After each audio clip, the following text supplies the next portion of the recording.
Cauliflower chilli. இந்த cauliflower chilli வந்து நிறைய பேத்துக்கு ரொம்ப பிடிக்கும். எனக்கும் பர்சனல் ஃபேவரட் தான்.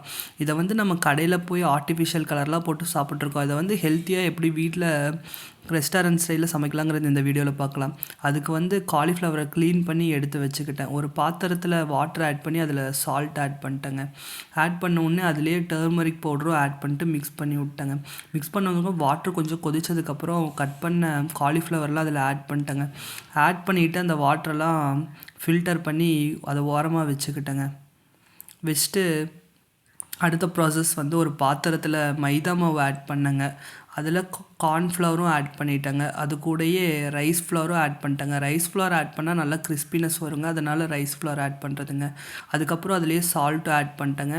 அதுக்கப்புறம் ஜிஞ்சர் கார்லிக் பேஸ்ட்டுங்க.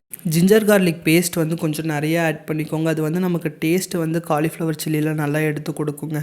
கொஞ்சமாக கரம் மசாலா ஆட் பண்ணிக்கோங்க. காஷ்மீர் சில்லி பவுடர் ஆட் பண்ணிக்கோங்க. நம்ம ஏன் இந்த டிஷ்ஷுக்கு வந்து காஷ்மீர் சில்லி பவுடர் ஆட் பண்ணுறோன்னா, நமக்கு வந்து நல்ல ஒரு கலர் எடுத்து கொடுக்குங்க. நல்ல டேஸ்ட்டும் இருக்கும். ஆர்டிஃபிஷியல் கலர்லாம் யூஸ் பண்ணுறதுக்கு பெட்டர் இது நம்ம யூஸ் பண்ணலாங்க, நல்லது.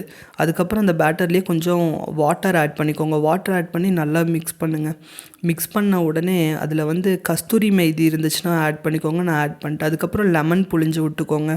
பிழிஞ்சு விட்டு மறுபடியும் நல்லா ஒரு மிக்ஸ் பண்ணிவிட்டு அதில் வந்து எடுத்து வச்சுருந்த காலிஃப்ளவர் அதில் ஆட் பண்ணிக்கோங்க.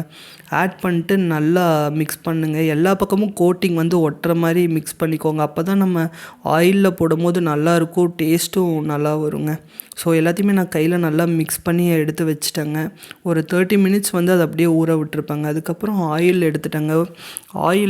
ஆயில் வந்து நல்லா கொதித்ததுக்கப்புறம் காலிஃப்ளவர் எடுத்து அதில் போட்டேங்க.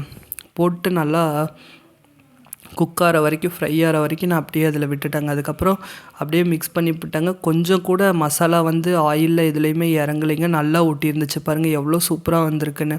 நீங்களும் மறக்காமல் இதை ட்ரை பண்ணி பாருங்கள். அதுக்கப்புறம் மறுபடியும் நல்லா மிக்ஸ் பண்ணிட்டு நல்லா குக் ஆனதுக்கப்புறம் எடுத்து ஆயிலில் ஃபில்ட்ரு பண்ணி ஓரமாக வச்சுட்டாங்க. அதுக்கப்புறம் மறுபடியும் அடுத்த பேட்ச் ஒன்று ஆட் பண்ண ஆரம்பிச்சிட்டாங்க. நீங்கள் மறக்காமல் இதே மாதிரி கண்டிப்பாக வீட்டில் ட்ரை பண்ணி பார்த்துட்டு எனக்கு எப்படி இருந்துச்சுங்கிறத கமெண்ட்டில் சொல்லுங்கள். அடுத்த பேட்சும் நான் போட்டு அப்படியே 1 by 1 எடுத்து வச்சுட்டாங்க. எடுத்து வச்சுட்டு அதுக்கப்புறம் நானும் ஒரு பவுலில் போட்டு உங்கள்கிட்ட அப்படியே காமிச்சிட்டு சரி டேஸ்ட் பார்க்கலாம் அப்படிங்கிற மாதிரி சொல்லிட்டு எடுத்து சாப்பிட்டு பார்த்தாங்க. உண்மையாகவே நல்லா இருந்துச்சுங்க. நீங்கள் மறக்காமல் ட்ரை பண்ணி பார்த்துட்டு எனக்கு கண்டிப்பாக சொல்லுங்கள். இந்த வீடியோ உங்களுக்கு வந்து பிடிச்சிருந்தால் லைக் பண்ணுங்கள், கமெண்ட் பண்ணுங்கள், ஷேர் பண்ணுங்கள். Thank you so much.